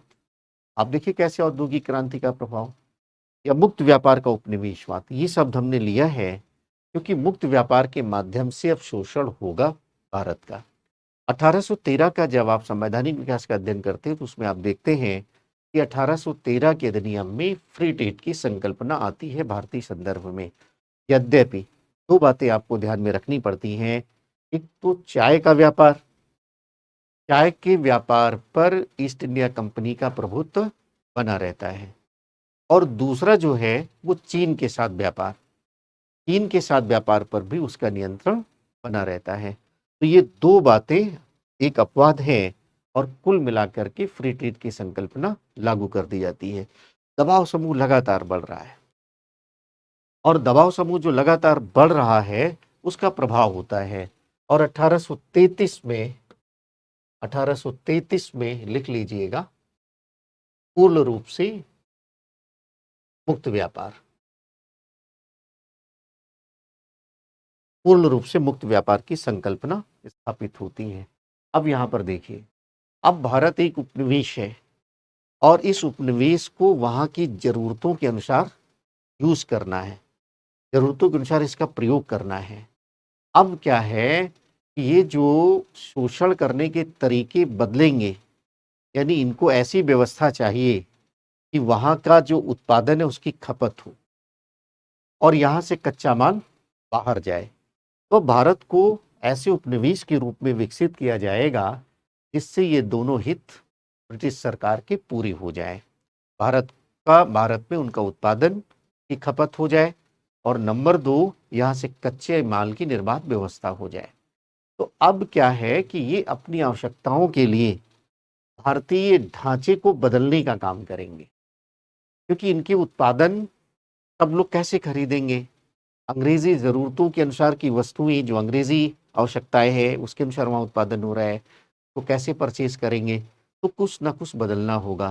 तो यहाँ पर आपको ये पॉइंट बड़ा महत्वपूर्ण है, आपको समझना है। आगे आप उसको पॉइंट नोट कर लीजिए कि अंग्रेज़ों ने अपनी आवश्यकताओं के अनुसार भारतीय व्यवस्था को बदलने का प्रयास किया, और ये जो व्यवस्था में परिवर्तन है, ये जो व्यवस्था में परिवर्तन है ये बहुआयामी था। आप इसको पॉइंट नोट कर लेंगे। ये जो व्यवस्था में परिवर्तन है, एक तो राजनीतिक परिवर्तन। 1818 में मराठे भी हार गए, तो कोई रोकने वाला नहीं है। शाह आलम से पहले 1765 में संधि कर ली। बंगाल के नवाबों की तो पहले ही बक्सर के युद्ध में आपने देखा कि क्या हश्र हुआ। सुजाउद्दौला के साथ क्या हुआ आपने देखा, मुगल बादशाह के साथ क्या हुआ सब आपने देखा। एक तो राजनीतिक परिवर्तन। अब यहाँ पर राजनीतिक क्षेत्र में जो पहले रिंग फेंस पॉलिसी चल रही थी, रिंग फेंस पॉलिसी, अब उसको बदलने की कोशिश हो रही है। सबऑर्डिनेट आइसोलेशन पॉलिसी, अधीनस्थ पृथककरण की नीति, यानी भारतीय रियासतों को, भारतीय राजाओं को अधीन लाने का दृष्टिकोण। और इसको बहुत अच्छे तरीके से आप समझेंगे डलहौजी की नीति से। डलहौजी ने कैसे अपना डॉक्ट्रिन ऑफ लैप्स के माध्यम से सबको मिलाते गए, यानी कोई अब बाधा ना रहे, रियासतें खत्म हो रही हैं, उसका बहुत बुरा प्रभाव पड़ रहा है यहाँ के दस्तकार वर्ग पर, यहाँ के भारतीय वर्ग पर। कैसे युद्ध के माध्यम से कुशासन का आरोप लगा, कैसे उनको मिलाना है। उन्होंने प्रशासनिक नीतियां लागू की, कैसे प्रशासन को विस्तार देना है। तो प्रशासनिक नीतियां,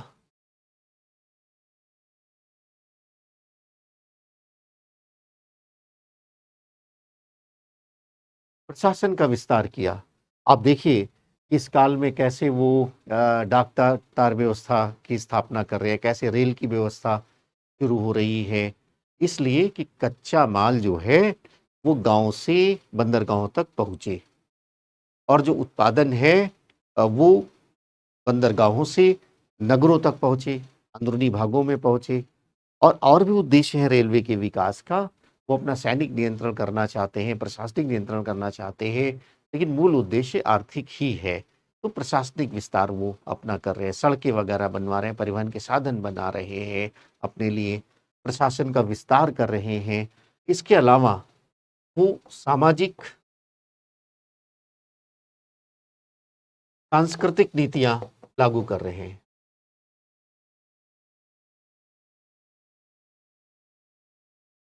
आपने देखा कैसे शिक्षा की नीति लाए, कैसे शिक्षा की नीतियां लेकर आते हैं। अब शिक्षा की नीतियों में आप देखिए एक ऐसा शिक्षित वर्ग आया है जो रंग रूप में तो भारतीय है, लेकिन मानसिकता उसकी अंग्रेजों जैसी है। अंग्रेज जैसे खाते हैं वैसे ही खा रहे हैं, जैसे पहनते हैं वैसे ही पहन रहे हैं। जिन उत्पादों का अगर वो हैट लगा रहे हैं तो वहाँ भी पढ़े लिखे लोग हैट लगाना पसंद करते हैं। अगर वहाँ के लॉर्ड्स जो है वो बेत लेकर चलते हैं, तो भारतीय जो जमींदार वर्ग के लोग हैं वो भी बेत लेकर चलना शुरू करते हैं। तो इस प्रकार से उनको पूरी तरह से बदल दिया गया। शिक्षा, समाज सुधार किए गए, शिक्षा में निवेश की बात किया गया, आगे जो है ईसाई धर्म के प्रचार प्रसार की बात शुरू की गई। यानी पूरे ढांचे में आमूलचूल बदलाव कर रहे हैं। आर्थिक परिवर्तन किया गया, ये बहुत महत्वपूर्ण चरण है।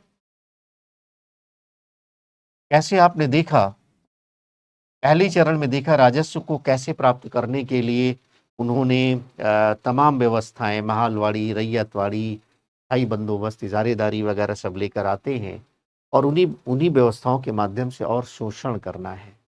कुछ ऐसे व्यापारिक नियम बना रहे हैं, जैसे यहाँ से वस्तुएं जा रही हैं तो जो यहाँ से निर्यात कर है वो बहुत ज़्यादा है, और जो आयात वहाँ से वस्तुएं आ रही आयात कर है वो बहुत कम है। टैक्सेशन सिस्टम कुछ इस तरह से है। इससे जो दस्तकार वर्ग का के जो वस्तु है जिनकी विदेशों में बहुत मांग है वो बहुत महंगे हो जा रहे हैं, निर्यात कर बहुत ज़्यादा कर दिया। और जो ब्रितानी उत्पाद है जो वहाँ से आ रहे हैं, आयात हो रहे हैं, उन पर कर बहुत कम कर दिया। तो कोई प्रतिस्पर्धा ही नहीं हो रही है, व्यापार वाणिज्य धीरे धीरे समाप्त हो रहे हैं। जो भारतीय उद्योग धंधे हैं वो धीरे धीरे नष्ट हो रहे हैं। और आप देखेंगे कि प्लासी के बाद जो उद्योगों पर बुरा प्रभाव पड़ा था वो धीरे धीरे धीरे आते हुए दूसरे चरण में यानी 1850-60 तक आते आते लगभग समाप्त हो जाते उनकी नीतियों से। यानी एक टॉपिक जो आप करते हैं, अनौद्योगिकरण का जो आप टॉपिक करते हैं, जो इंडस्ट्रियलाइजेशन के अगेंस्ट ही एक व्यवस्था थी, आ, वो लगभग पूरा हो जाता है। यानी भारतीय उद्योग धंधों के नष्ट होने की प्रक्रिया 1850-60 तक लगभग पूरी हो जाती है। यहाँ पर इस तरह से परिवर्तन, वैधानिक परिवर्तन, नियम कानून में बदलाव कर रहे हैं, वैधानिक ढांचा बदल रहे हैं, यानी कानूनों में बदलाव जो उनके लिए उपयोगी हो, और वैसे कानून जो उनके मार्ग में बाधक नहीं है, जैसे दीवानी कानून। दीवानी कानून यानी फौजदारी वाले जो मुकदमे हैं, कोई बाधा नहीं है तो उनमें कोई बदलाव नहीं होगा। विवाह कानून, कोई बदलाव नहीं होगा। कमियां हैं, जो भी व्यवस्था है चलने दीजिए, क्योंकि मार्ग में कोई रुकावट नहीं है। तो इस तरह से उन्होंने एक व्यापक दृष्टिकोण बनाया इस दूसरे चरण में, और इसके माध्यम से भारत में उन्होंने औद्योगिक उपनिवेशवाद की नीति लागू की और भारत का आर्थिक शोषण किया। तो ये बात आपको समझना है। दूसरे चरण में औद्योगिक उपनिवेशवाद में, मुक्त व्यापार के उपनिवेशवाद में एक बड़ा बदलाव लेकर वो आए हैं। आगे आप देखिए, अब हम तीसरे चरण की बात करेंगे, तो आप हेडिंग डाल लीजिए तीसरे चरण।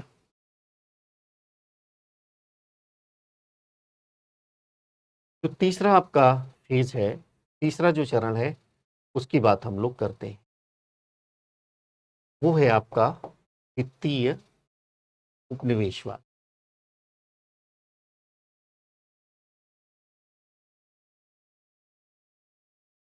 या वित्तीय पूंजीवादी उपनिवेशवाद भी कह सकते हैं। फिनेंशियल कैपिटलिज्म कोलोनियलिज्म, ऐसा भी आप कह सकते हैं, वित्तीय उपनिवेशवाद। इसका जो चरण है वो 1860 से शुरू होता है और बाद तक ये चरण अपना जारी रहता है। 1860 के बाद का जो भी उपनिवेशवादी चरण है, यानी जिस तरीके से शोषण किया गया है, उसका नाम है वित्तीय उपनिवेशवाद। अब यहाँ वित्त की बात होगी, इसको भी बहुत ध्यान से समझना है। और पहले ही हमने स्पष्ट किया है कि तीसरे चरण का अर्थ ये नहीं है कि पहला चरण समाप्त, दूसरा चरण समाप्त। अभी भी कम या ज़्यादा, जैसे पहला व्यापारिक उपनिवेशवाद अभी भी है, औद्योगिक उपनिवेशवाद वही प्रक्रिया चल रही है, उसको और बढ़ाने की ज़रूरत हुई। उसको कैसे बढ़ाने की ज़रूरत हुई, उसकी चर्चा अभी हम करते हैं। अब यहाँ पर आप देखिए, पहले समझ लीजिए, आपने ब्रिटेन में औद्योगिक क्रांति देखा, ब्रिटेन में औद्योगिक क्रांति, बहुत ध्यान से समझिए, और सारा रेखा चित्र भी ऐसे ही आप बना लिया करें, जिससे कि जैसे ही आप लेक्चर को फिर से सुने, पूरा लेक्चर आपको याद आ जाए। जैसे ही आप नोटबुक में देखिए, पूरा लेक्चर आपको याद हो जाए, और जब आप लिखने बैठे अपने नोट्स बनाएं, तो ये एक प्रकार से कीवर्ड्स होंगे, इसको आप सरल सहज भाषा में लिख सकते हैं। तो ब्रिटेन में औद्योगिक क्रांति आती है। अब औद्योगिक क्रांति के माध्यम से बड़े पैमाने पर पूंजी का संचय हो रहा है। औद्योगिक क्रांति, आंतरिक व्यापार, बाहरी व्यापार, भारत से व्यापार, अन्य उपनिवेशों से व्यापार। तो यहाँ पर स्थिति क्या है, पूंजी का संचय जो व्यापार के माध्यम से है, उपनिवेशों से जा रहा है, अन्य उपनिवेशों से जा रहा है, आंतरिक व्यापार के माध्यम से भी है। पहला पॉइंट तो ये। दूसरी बात ये है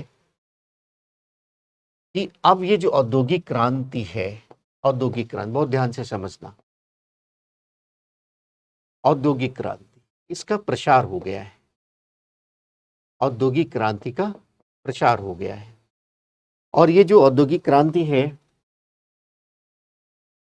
अब ये पूरे यूरोप में, बेल्जियम में, फ्रांस में, जर्मनी में, अन्य देशों में, और संयुक्त राज्य अमेरिका यानी यूनाइटेड स्टेट ऑफ अमेरिका में भी औद्योगिक। अब यहां पर भी क्या है, इनकी भी अपनी आकांक्षाएं हैं। अब आकांक्षाएं क्या है, वही बात, इनको भी बाजार चाहिए, कच्चा माल चाहिए, और अब इतना ज़्यादा इनको रॉ मटेरियल चाहिए था, औद्योगिक क्रांति तेजी से बढ़ रही थी कि खाद्यान्न उत्पादन इन देशों में बहुत कम हो गया था, तो भोजन के लिए खाद्यान्न फसलों की भी ज़रूरत हुई। अब यहाँ पर ये स्थितियाँ हैं, यहाँ भी औद्योगिक क्रांति है, यहाँ भी औद्योगिक क्रांति, पूंजी का संचय है। तो यहाँ पर अब ज़रूरत क्या है, एक ऐसे उपनिवेश की ज़रूरत है इन देशों को जहाँ पर ये पूंजी लगा सके, जहाँ पर अपना माल बेच सके, जहाँ पर कच्चा माल प्राप्त कर सके, जहाँ से खाद्यान्न फसलों को लाया जा सके। तो यहाँ पर अब ज़रूरतें क्या हैं, एक तो ब्रिटेन की और अन्य औद्योगिक देशों की, इनकी आवश्यकताएं क्या हैं, पहले उनको थोड़ा सा नोट कर लीजिए।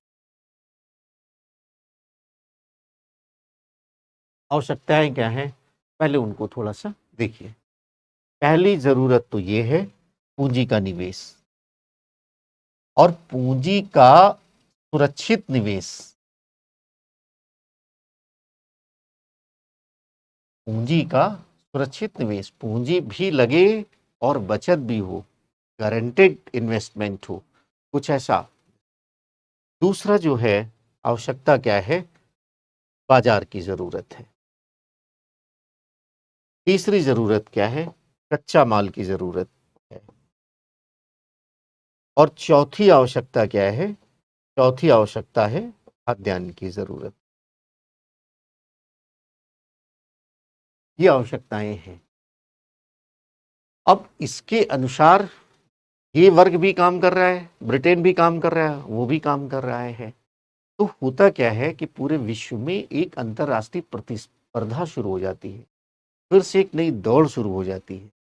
और ये दौड़ है क्या, ये दौड़ है उपनिवेशों को स्थापित करने की। उपनिवेशों को स्थापित करने के लिए एक अंतरराष्ट्रीय प्रतिस्पर्धा शुरू हो जाती है।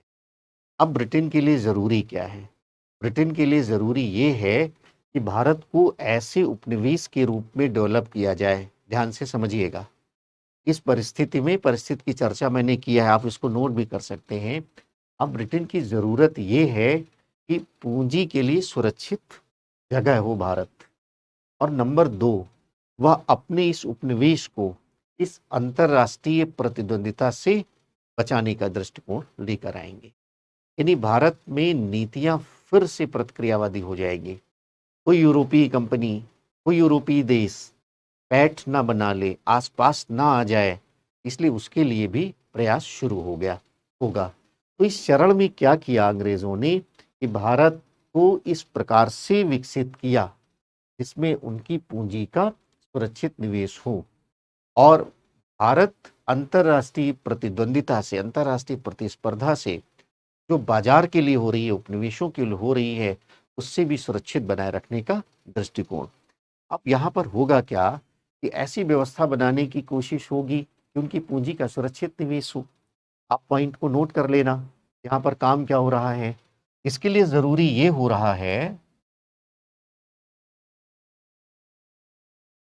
कि नंबर एक, जैसे आप देखें, पूंजी का सुरक्षित निवेश, ऐसा दृष्टिकोण अपनाया। जैसे आप रेलवे को देखें, रेलवे में जो भी प्राइवेट कंपनियों के द्वारा कैपिटल आती थी, पूंजी लगाई जाती थी, वो गारंटेड था। आप भारत में पूंजी लगाइए, रेलवे में लगाइए और आपको अच्छा खासा रिटर्न मिलेगा। इस तरह से दृष्टिकोण था अंग्रेज़ों का।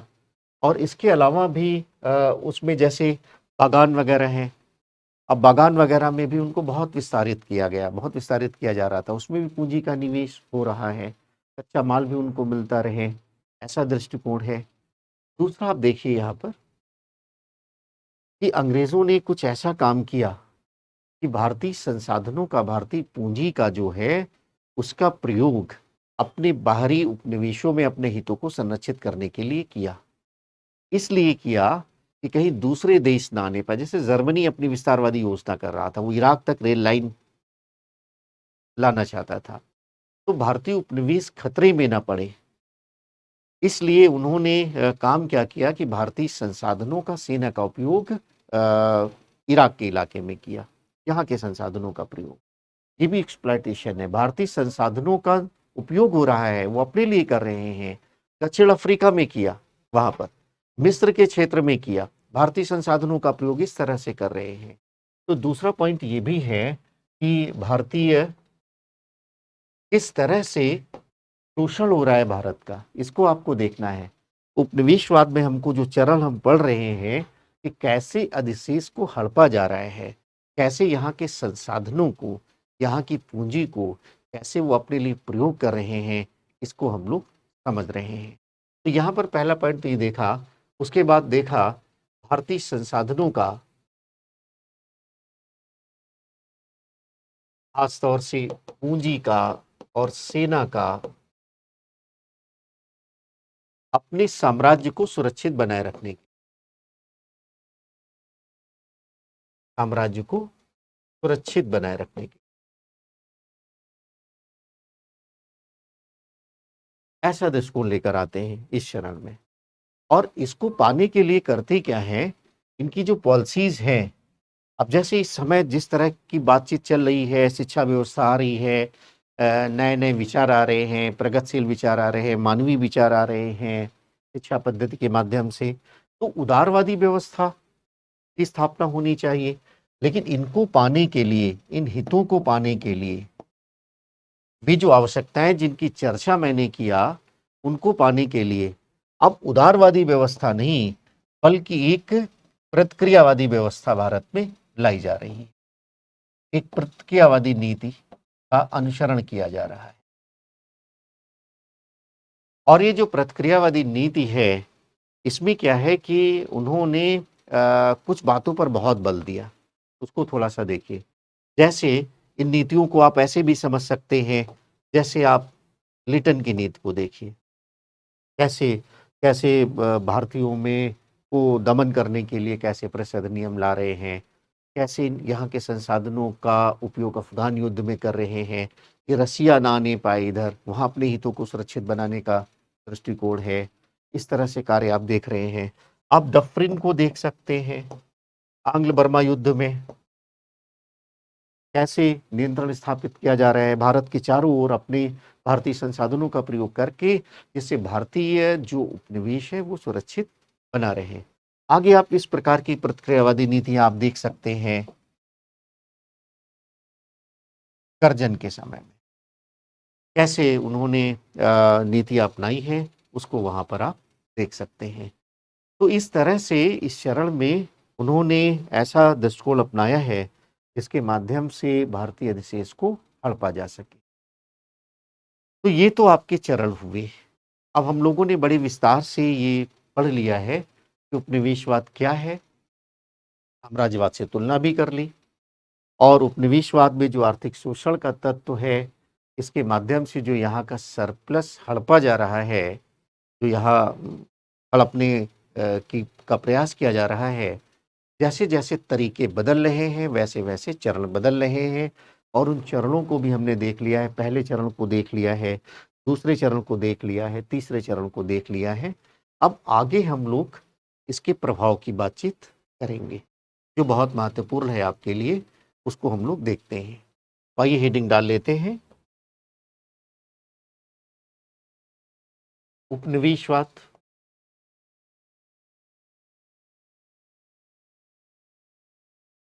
प्रभाव। अब प्रभाव को हमने कहा था दोनों तरीके से आपको देखना है। सामान्य रूप से विद्यार्थी नकारात्मक दृष्टिकोण लगता है। अब उसको लगता है अंग्रेजी शासन सब बुरा ही बुरा है, बुरा ही बुरा है, ऐसा दृष्टिकोण वो रखता है और नकारात्मक बिंदुओं पर बहुत वो फ़ोकस करता है। अंग्रेज़ों ने निसंदेह भारत का शोषण किया, इसमें कोई दो राय नहीं है। कोई उनका मानवीय चेहरा नहीं था, जो भी मानवीय चेहरा उन्होंने दिखाने की कोशिश की, वो वास्तव में उसके पीछे कहीं न कहीं उनकी मंशा यही थी कि हमारा ब्रितानी साम्राज्य सुदृढ़ हो।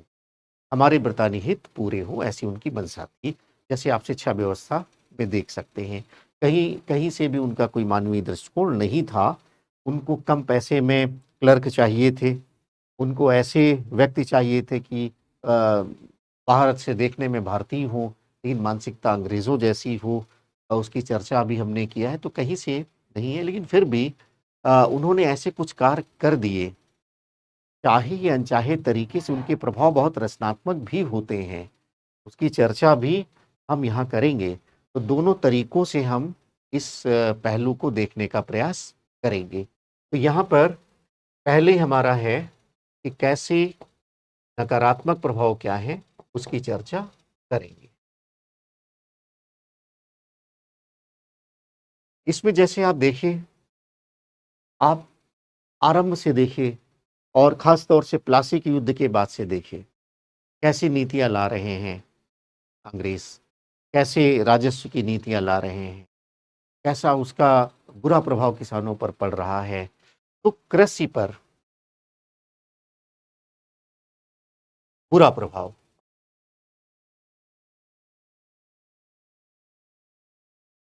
और जब कृषि पर बुरा प्रभाव पड़ेगा, तो स्वाभाविक है आपने देखा कि जो भी पैसा वसूलते हैं वो, इन भू राजस्व नीतियों के माध्यम से और जो बिचौलिया वर्ग आया है, उसमें आपने देखा कि किसी भी तरीके से कोई भी ये प्रयास नहीं कर रहा है कि किसानों का कल्याण हो। कोई ये प्रयास नहीं कर रहा है कि भूमि का सुधार हो। कोई ये प्रयास नहीं कर रहा है कि कृषि का सुधार हो। तो कृषि सुधार, भूमि सुधार, किसानों का कल्याण, ऐसी कोई मंशा नहीं है। केवल ज़्यादा से ज़्यादा राजस्व लेना, बेगार कराना, ये सब, और राजस्व में कैसे वृद्धि किया जाए, ये ऐसा दृष्टिकोण। और ये भी देखा गया कि अगर कोई अकाल वगैरह आ जाता है या कोई प्राकृतिक आपदा आ जाती है, तब भी अमानवीय प्रकार का दृष्टिकोण अपनाया जाता था किसानों के प्रति। तो कृषि पर बहुत बुरा प्रभाव पड़ता है। इसके अलावा जो खाद्यान्न उत्पादन है, जब कृषि पर बुरा प्रभाव होगा तो खाद्यान्न उत्पादन, उस पर बुरा प्रभाव।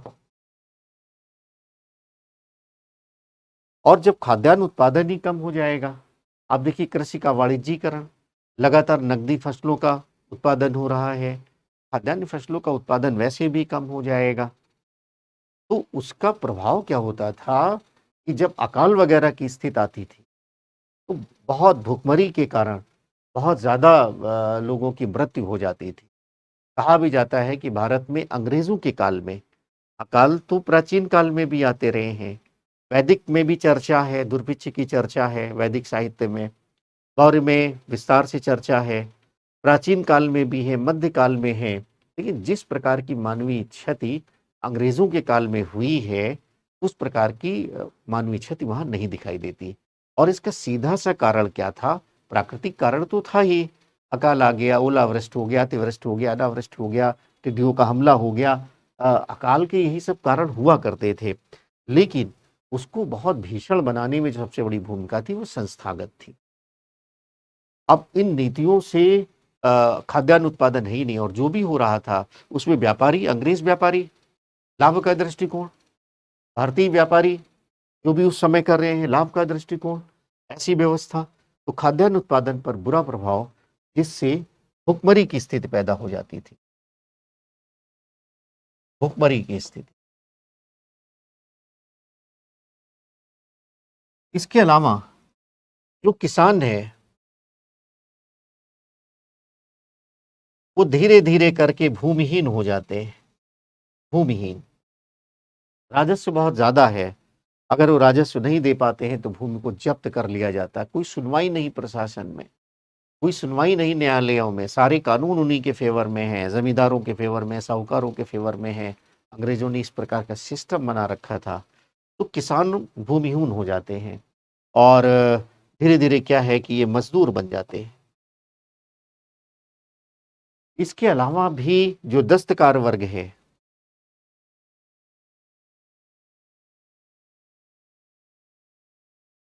वह भी बेरोजगार हो गया। इसके पहले आप एक पॉइंट और लिख लीजिए, जो भारतीय उद्योग है, तभी ये वर्ग बेरोजगार होगा। भारतीय उद्योग नष्ट होते चले गए, नष्ट होते चले गए। यानी अनौद्योगिकरण की प्रक्रिया लगातार, अभी चर्चा मैंने किया था, 1850-60 तक आते आते ये उद्योग नष्ट हो जाते हैं। अब दस्तकार वर्ग के सामने बहुत बड़ी समस्या थी। भारतीय उद्योग नष्ट हो गए, ये वर्ग बेरोजगार हो जाता है। और बेरोजगारी की स्थिति में जा करके फिर ये शहरों में या तो कृषि में जाएगा, वहाँ पहले से दबाव है, या शहरों में आएगा, जो आधुनिक धंधे, उद्योग धंधे कुछ स्थापित हो रहे हैं, वहाँ कुछ मजदूरी वगैरह का कार्य करेगा। तो कुछ इस प्रकार का दृष्टिकोण है। किस तरह से बेरोजगारी फैल रही है, सामाजिक समस्या आ रही है, भुखमरी फैल रही है, सामाजिक समस्या आ रही है, खाद्यान्न फसलें बहुत महंगी हो रही हैं। तो ये सामाजिक आर्थिक समस्याएं, किसान के साथ कैसा बुरा प्रभाव, खाद्यान्न फसलों के संदर्भ में कृषि पर बुरा प्रभाव, दस्तकार वर्ग पर बुरा प्रभाव, ये पूरा का पूरा ढांचा इस तरह से तैयार हो रहा है। तो बहुत नकारात्मक प्रभाव। लेकिन कुछ अपने सकारात्मक प्रभाव भी है।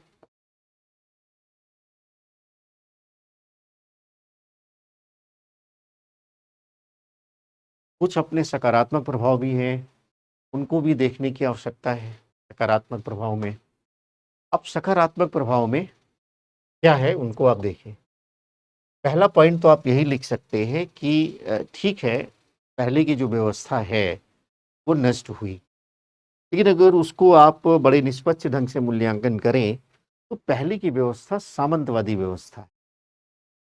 यानी जमींदार है और किसान है उनसे बेगार ले रहे हैं, ज़्यादातर स्थितियाँ जो हैं वो सामंतवादी, रियासतें हैं, राजा जो हैं वो सब सामंतवादी ढांचे में हैं। तो पहला प्रभाव जो पड़ रहा है, सकारात्मक ढंग से आप सोचिए, तो वो जो सामंतवादी ढांचा है वो समाप्त हो जाता है। और समाप्त होने का लाभ क्या मिलता है? लाभ ये मिलता है कि जो आधुनिक प्रगतिशील व्यवस्था है, विश्व पूंजीवादी व्यवस्था है जिसमें आज हम लोग जी रहे हैं, उसका आधार निर्मित हो जाता है। ये रचनात्मक बात हो जाती है। तो यहाँ पर आप लिख लीजिए कि परंपरागत, पहला पॉइंट लिख लीजिए, परंपरागत सामंतवादी व्यवस्था का पतन।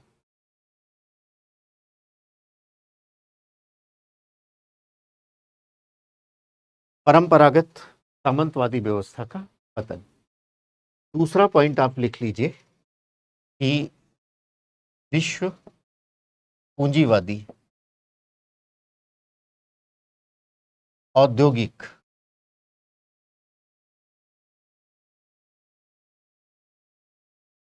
व्यवस्था का आधार निर्मित हो जाता है।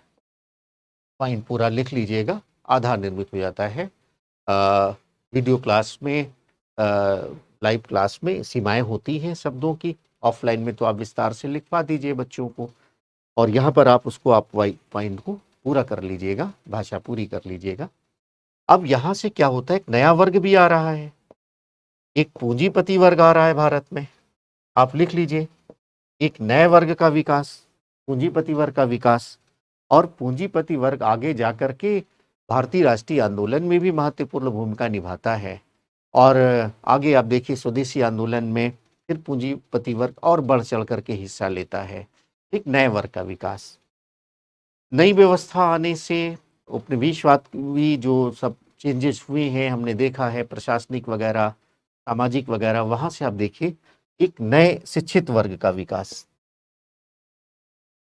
एक नए शिक्षित वर्ग का विकास। ये भी पॉइंट आप नोट कर लीजिए। जो ये व्यवस्था आई है, ये विश्व व्यवस्था से जुड़ रही है।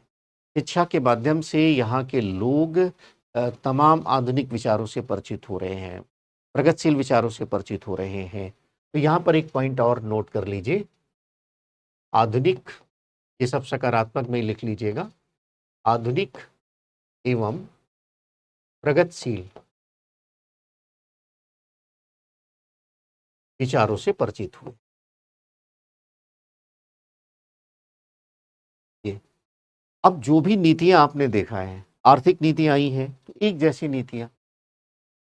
नीतियां लागू करने को, बड़े क्षेत्र में उन्होंने पहले जमींदारी व्यवस्था, बड़े क्षेत्र में उन्होंने एक जैसी भू राजस्व नीति, रैयतवाड़ी, महालवाड़ी, ऐसे बड़े बड़े क्षेत्रों में जो आर्थिक नीतियां और आ रही हैं, व्यापार वाणिज्य की नीतियां आ रही हैं, वो एक जैसी नीतियां हैं। जो गांव है वो बाजार से जुड़ रहे हैं, कृषि का वाणिज्यीकरण, किसान क्या है, बाजार से जुड़ना।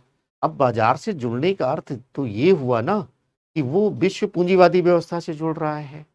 यद्यप उसके नकारात्मक प्रभाव हुए हैं, कृषि के वाणिज्यीकरण के नकारात्मक प्रभाव हुए हैं, उसकी चर्चा हमने की, लेकिन रचनात्मक दृष्टि से देखें तो किसान का वो गांव से शहरों से जुड़ रहा है, यानी विश्व पूंजीवादी व्यवस्था से जुड़ रहा है। तो यहाँ पर आप एक और बात कह सकते हैं कि भारत का आर्थिक एकीकरण हो रहा, आर्थिक एकीकरण हो रहा। जिस तरह से आपने देखा कि राजनीतिक नीतियां चल रही हैं, ज़्यादा से ज़्यादा रियासतों को, राज्यों को मिलाने की कोशिश हो रही है, और बाद में भी आप देखिए 1858 के बाद सबऑर्डिनेट यूनियन पॉलिसी लेकर के आते हैं, रिंग फेंस पॉलिसी, है ना। उसके बाद सबऑर्डिनेट आइसोलेशन पॉलिसी, आप उसको, उसका अध्ययन करेंगे, भारत में ब्रिटिश सत्ता का विकास टॉपिक है, उसमें आप इसका अध्ययन करेंगे, और आगे उसको सबऑर्डिनेट यूनियन पॉलिसी में लेकर के आते हैं। और 35 में इक्वल यूनियन पॉलिसी की बात थी, समान संघ की बात थी, यद्यप वो लागू नहीं हो पाया था। तो इस तरह से वो कोशिश करते हैं। तो उससे लाभ क्या हो जाता है कि भारत का राजनीतिक एकीकरण हो जाता है, राजनीतिक एकीकरण हो जाता है। ये सब पॉइंट नोट कर लेंगे। राजनीतिक एकीकरण, इतना बड़ा जो ब्रिटिश भारत है, बाद में रियासतें भी सब शामिल हो जा रही हैं, और जो भारत को हम देख पा रहे हैं, यद्यप विखंडन भी इसका हुआ, पाकिस्तान और बांग्लादेश के रूप में विखंडन भी हुआ, लेकिन राजनीतिक एकीकरण हुआ। आगे आप देखिए राजनीतिक जागरूकता, और इससे क्या होता है कि साम्राज्यवादी विरोधी भावना को बल मिलता है। इस राजनीतिक एकीकरण से क्या हो जाता है कि धीरे धीरे लोग जागरूक होते जाते हैं, शिक्षित होते जाते हैं, प्रगतिशील विचारों से परिचित होते जाते हैं, तो साम्राज्यवादी विरोधी दृष्टिकोण उनमें जन्म लेता है और भारत में राष्ट्रवाद का विकास होता है। अगला पॉइंट आप यहाँ पर और नोट कर लीजिए। यहाँ पर रचनात्मक बिंदु में एक पॉइंट और लिख लीजिए, राष्ट्रीय विचारों को प्रोत्साहन, राष्ट्रीय विचारों को प्रोत्साहन।